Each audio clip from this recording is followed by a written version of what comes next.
வணக்கம் தமிழ் மக்களே.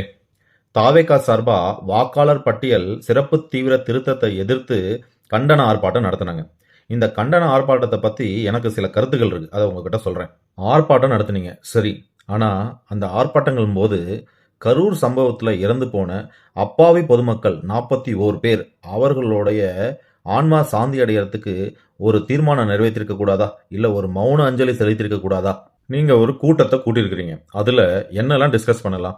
எப்படி பிஎல்ஏஸ் அப்பாயிண்ட் பண்றது? எப்படி ஃபார்ம் 6 ஃபில் பண்றதுக்கு புது வாக்காளர்களுக்கு உதவி பண்றது?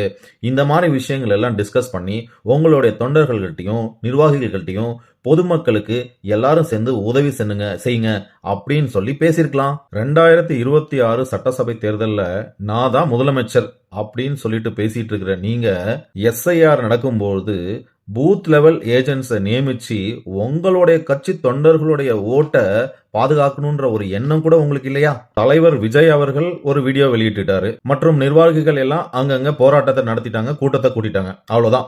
ஆனா களத்துல நின்னு யாரும் வேலை செய்ய மாட்டீங்க அதானே? எப்ப பார்த்தாலும் கூட்டத்தை கூட்டிட்டோம்னு சொல்லிட்டு களத்துல இறங்கி அரசியல் பண்ணுங்கப்பா. சோசியல் மீடியால கம்பு சுத்திட்டு இருந்தா மட்டும் பத்தாது. நன்றி மக்களே.